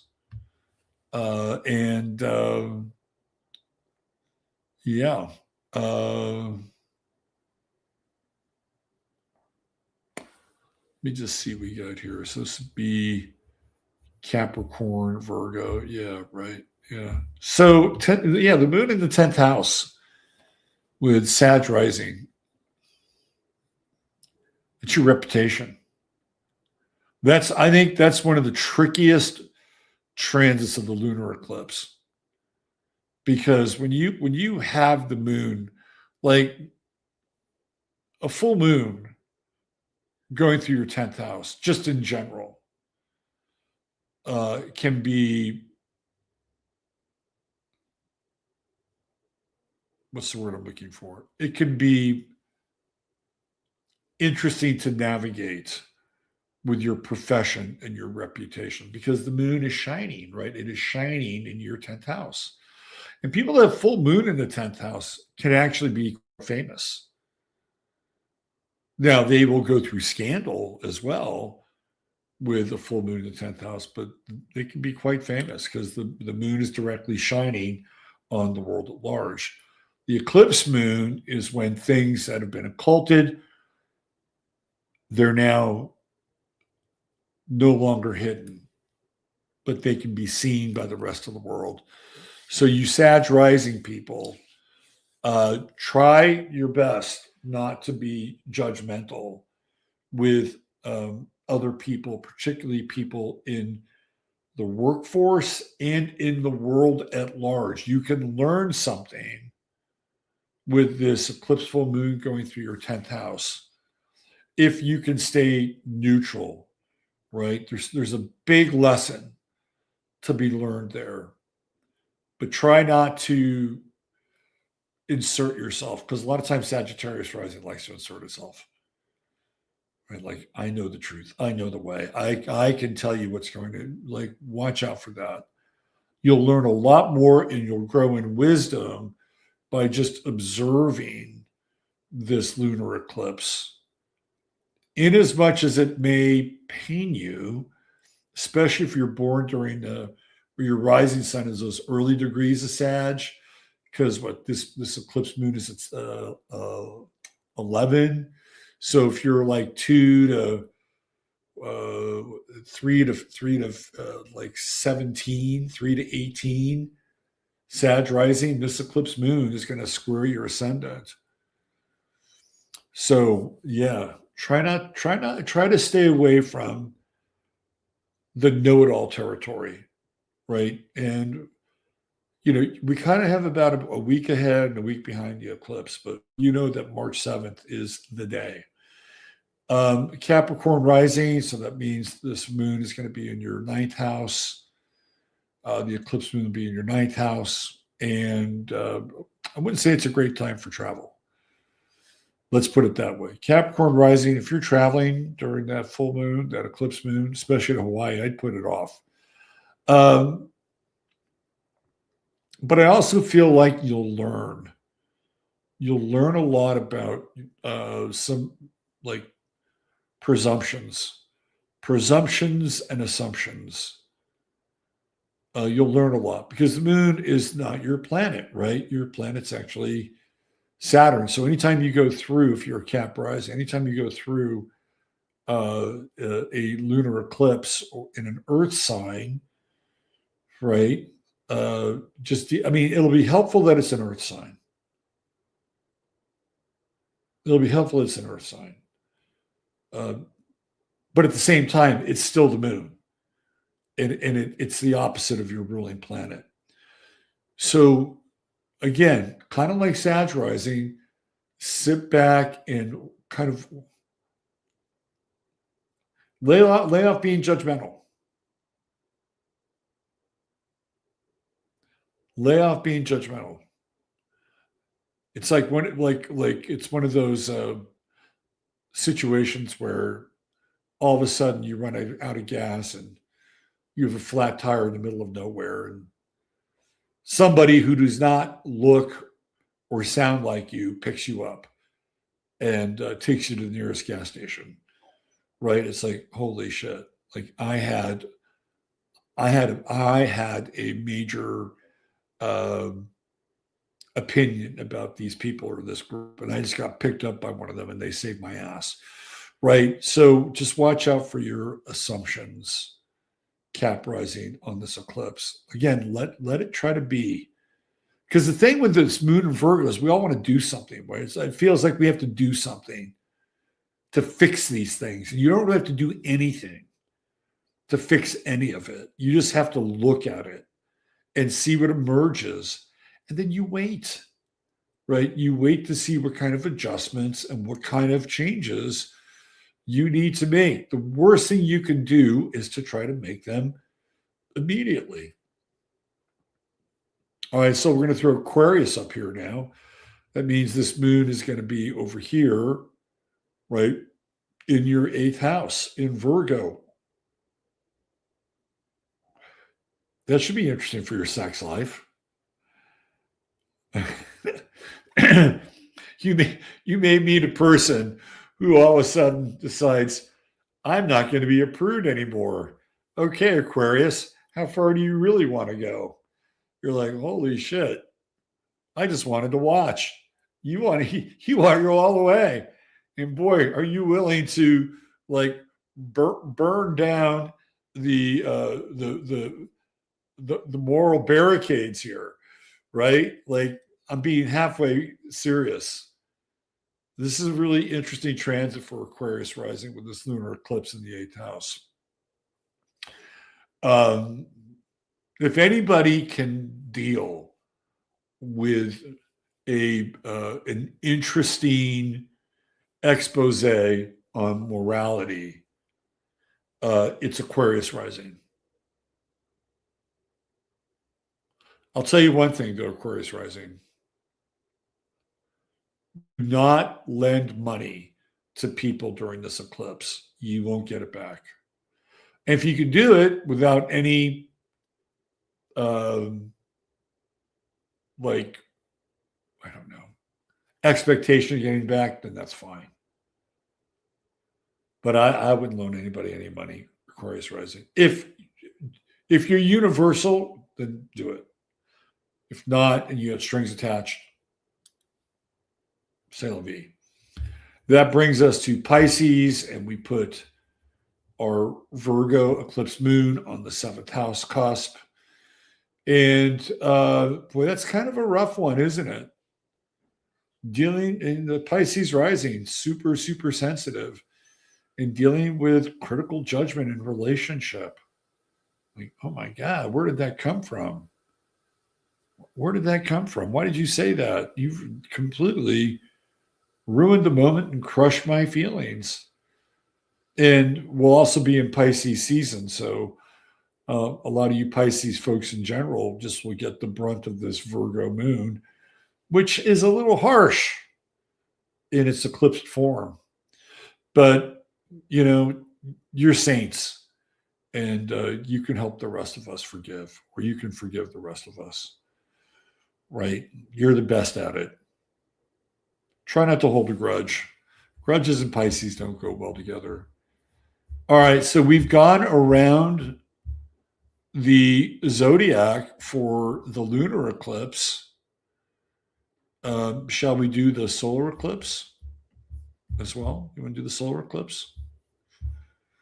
This one that's coming up like in a couple days. Okay, so we know that the sun is at 28 Aquarius.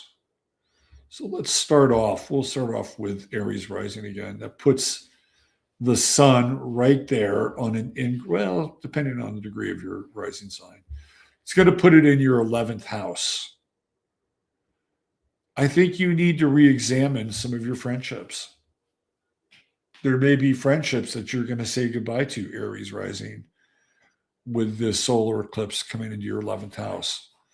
And it may not be a bad thing. These friendships may have outlived their usefulness and outworn their welcome. Because on the other side, there's a new moon in Pisces. So that means there's new social connections and new people on the way. And it can be hard to say goodbye to friends at that 29th degree, especially with the sun there. But if there's a sign that can do it, Aries, you're the one. You're up for the challenge. Okay, so now we're going to go to Taurus rising. It's going to put the eclipse sun in your 10th house. And you're going to find that not everybody shares the same goals that you have in terms of your work output. You may find yourself kind of on an island and saying, what the fuck? Aren't you people like rowing in the same direction as I am? I'm holding up my end of the bargain. What are you doing? Well, that new moon in Pisces says, hey, maybe cut them a little bit of slack and focus on your own financial needs and responsibilities.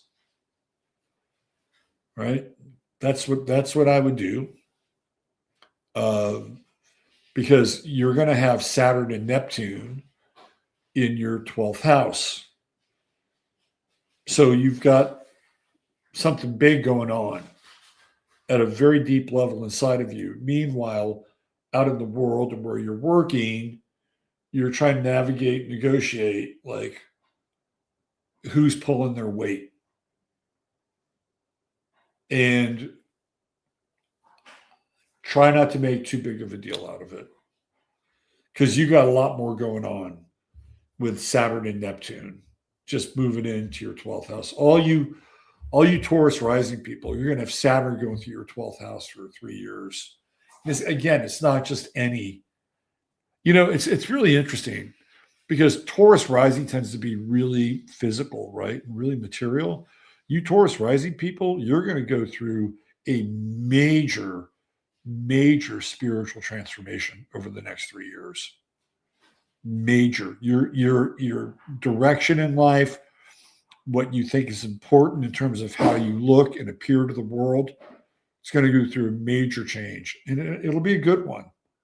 And by the time it's all said and done, you'll be even stronger than you are now. Taurus rising tends to be a pretty strong sign in general. Okay, so we're going to put Gemini up here on the first house cusp, and now this solar eclipse is going to be up here in the 9th house. So it's for you Gemini rising people. It's okay not to know everything. It's Gemini rising. You're so smart and you're so clever.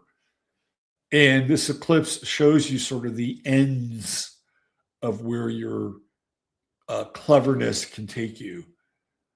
And there's the potential to be really humbled by a situation or even meeting. You ever meet a person? I know a lot of you are like really switched on and really bright. But have you ever met a person who's like really spiritually advanced, and you just know you're kind of in the presence of somebody? It's like, whoa, this person has really done a lot of internal work and they are really linked up and wired up, right? It's kind of humbling in a lot of ways. And all you can do is just smile and say, man, I am in the presence of somebody who has presence, right? And this is what I'm thinking for Gemini rising people with this eclipse. And don't feel like you have to gossip or badmouth this person, because there's a lot you can learn. And being humble would be the first step. And go, wow, this person might have something to teach me. I don't know everything, right? And for you Gemini rising people that are in school, this is a very important thing to think about. So if you have a kid who's Gemini rising and they're in college, this eclipse is going to get them to think about what they're doing in college. And don't be surprised if you have a conversation with them about them wanting to drop out. And that's just in a couple days. That's another part of this. Okay, so we just did Gemini. We're going to put Cancer over here now. And the eclipse sun is going to be in the 8th house in Aquarius. And that's kind of shocking in a lot of ways. Right? That's like, that's like the shocking inner light. Right? Here's how I see this. This is where you find out that one of your friends is really a freak. Like what do you do with that? Like really a freak. Like one of your friends says, hey, Jim and I would like you to come over for dinner on Saturday night. Oh, that sounds great. What do you want us to bring? As little as possible. Right? And you get all of a sudden like, oh my God, what's going on with this this dinner on Saturday night, right? Like, so Cancer rising, be prepared. Be prepared to be a little shocked by your freaky friends. And the other thing too with Cancer rising, we're going to put this in the investment world a little bit. Cancer rising tends to be, let's just say, a little on the what's the word I'm looking for? Cheap side. No. This eclipse sun is like lighten up with the money a little bit. Remember how I said before with the lunar eclipse? I forget what I was saying. Like, who was it? Don't lend any money. Who was I talking about? Was it Aquarius rising? Cancer, you may want to loosen the purse strings a little bit.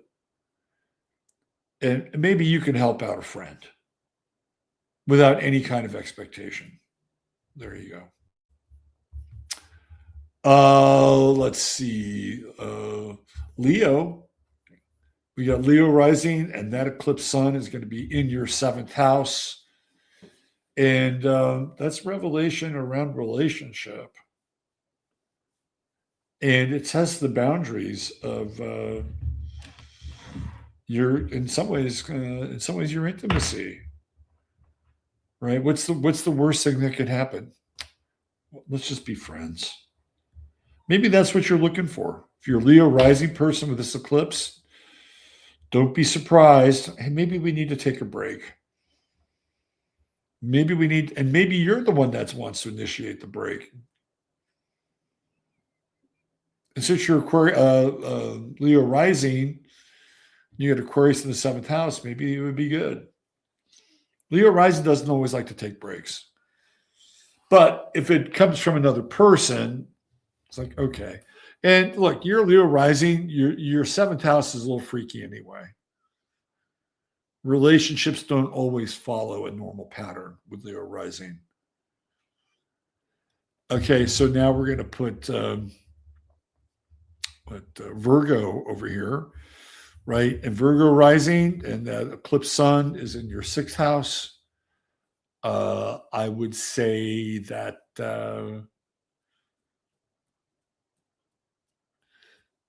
make sure you sanitize at the gym. I'm being half serious here, right? Like if you're a Virgo rising and you are working out in a public place, maybe you want to wait. Maybe you want to take a break from gymming out for a while. Maybe about 3 days before, 3 days after this eclipse moon. maybe you just want to say, okay, I'm not going to go to the gym. But if you're not a gym person and you've got that eclipse sun going through your sixth house, you may have to take a good long look at your health. Which with Virgo rising, it's gonna be interesting because you got these. I think the eclipse in the sixth house with Virgo rising Aquarius can be a little tricky, right? Little tricky because that's your house, and in Aquarius things don't always go according to plan. Okay, we're up to Libra rising, and we put that eclipse sun in the fifth house. So for you Libra rising people, this upcoming solar eclipse, if you don't have children and you're Libra rising with this solar eclipse, let yourself off the hook. Because you may have friends that, my daughter just got accepted to grad school, and, my son is getting married or whatever, right? Like, and you're like, man, I don't have any fucking kids. Well, how come, I don't get to experience these things. Well, maybe it's okay that you don't experience these things. Maybe it's okay for you to, again, we're just playing a little Libra rising here because this eclipse shows up in the fifth house. But I'll give you another example. Maybe you're on the fence and you're a Libra rising and you're not sure if you want to have kids or not have. This is an interesting dilemma, right? Because when I think of in vitro, I think of the eclipse sun in the fifth house and having IVF, right? Is that what it's called? So if you're Libra rising, this is going to be and you're in that area, this is going to be a big point of discussion and an aspect for you. And if you're in a partnership or a marriage and you want to have kids, this eclipse is on the table, right? Even if you have a child and maybe you want another child, or if you don't have a child and you're thinking, man, like I'm on the clock here, 29 degrees, Aquarius, right? I need to do something. Pay attention. Pay attention. And you may say, I don't want to do anything, but you may want to do something. This eclipse will bring it up. Okay, so that brings us to Scorpio rising, right? And it puts that eclipse sun down in the fourth house. Watch out for people living with you. If you have properties that you're renting out, if you have Airbnbs, man, I would say get ready for unexpected expenses. Definitely. Now, the flip side of this with Scorpio rising is that you might just find a surrogate mother during this eclipse or a surrogate father, either way, right? A surrogate parent that actually really gets you. And it reveals like how in some ways your own parents didn't quite understand you. Because you grew up, right, with Aquarius in your fourth house. It's an unusual placement for fourth house. Okay, so then let's see, we've got Sagittarius, right? Sagittarius there. Yep. And that's going to put the eclipse sun in the third house.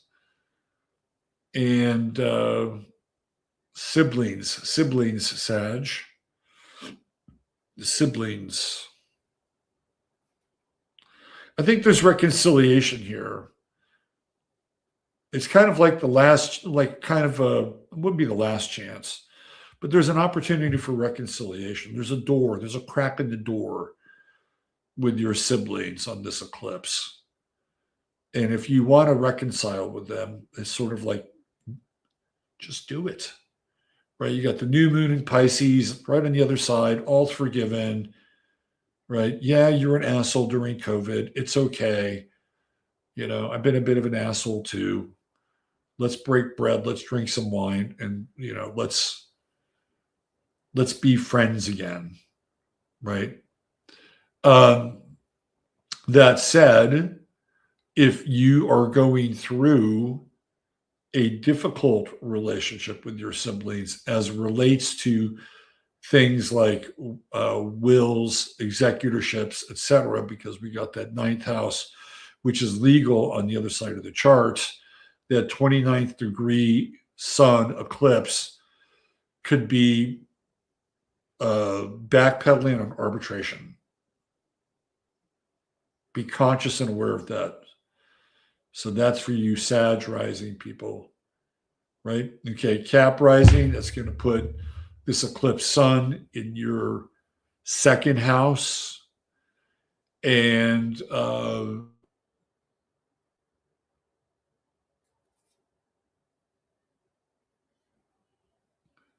if you have Bitcoin, I'd pay close attention to it. I pay very close attention to it.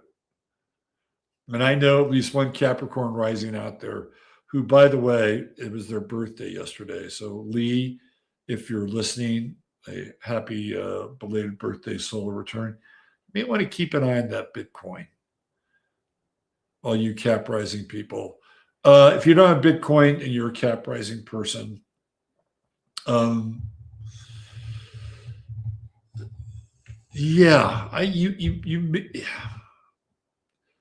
this may be an interesting window.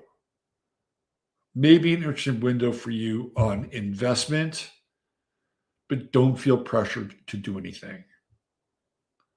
Don't let anybody pressure. Hey, you got to buy this now, right? It's as low as it's ever going to get. Hold off. Hold off, Cap rising. Exercise that patience. And that brings us to Aquarius rising with the sun in the first house eclipsed. And guess what? People might just figure out who the heck you are. How about that? In all of your eccentric and colorful and strange and beautiful and synchronistic fashion. At 29 degrees, the world finally turns around and says, that's an interesting fucking person. Right there. Right there. Who, me? Yeah, you. Really? Yeah, you. We always thought you were weird. But guess what?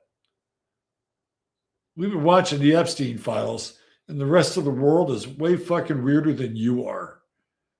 And you were the one telling us about it a long time ago. So I want to shake your hand and I want to pat you on the back. Because now we're as weird as you. There you go.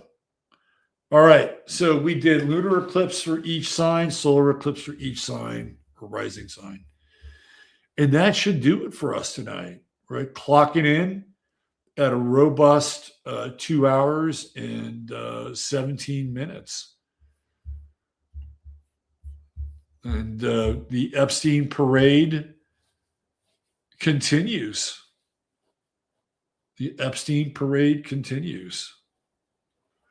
And what's interesting is Epstein's got whoever Epstein is, right? Whether it's like the guy who they say is or whatever. Like there's 2 birthdays for Epstein and multiple passports.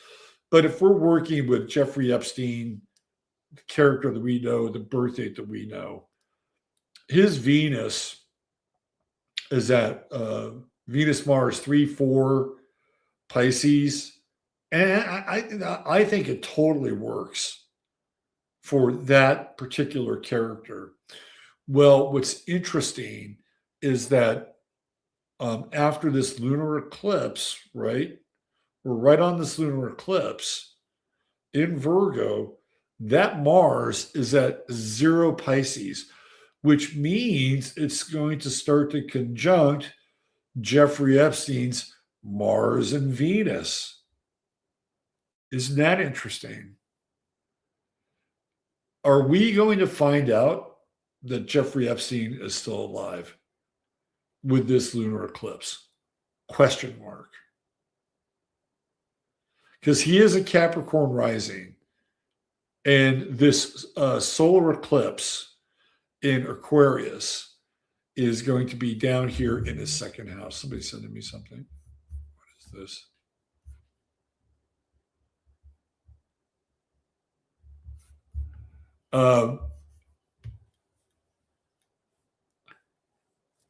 I think these two eclipses are going to blow the lid off the Epstein stuff. The money trail with the eclipse in the second house in Aquarius, that Mars in Pisces on the lunar eclipse, conjuncting his natal Venus and Mars. That's like friction, tension,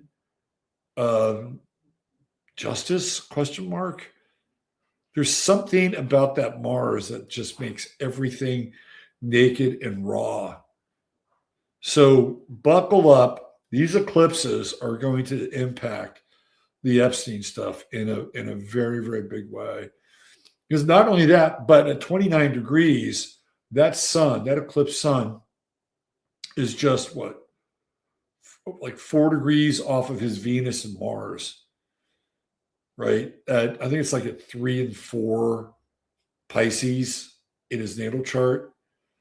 So these eclipses are going to be absolutely revelatory when it comes to the Epstein stuff. You haven't seen anything yet. We're just getting cooking. All right. I think that's it. I think we're out of here. Let's see. We got 290. Had a pretty good room tonight. If you are interested in a reading, you can do that by going through the show description. There's also a number that you can reach me. Tomorrow is Monday. I reach out to everybody who has signed up for a reading. Monday's my day to get back to people. So Monday, tomorrow, expect calls from me, yours truly. And you can also reach out with the number that's there. You can either text or call me. And let's not forget our friend Chris at True Hemp Science, who has some of the best hemp products around. All you got to do is type in 15MINS when you go to truehempscience.com, and you'll be able to get a goodie bag on top of your order when you spend $100 or more. I highly recommend the sleep gummies. They are your ally for getting your nice rapid eye movement sleep at night. All right, we're out of here. Thanks, everybody. Take good care. Love you all. Chattaria, you're the best. We'll see you back here on Tuesday. Bye for now.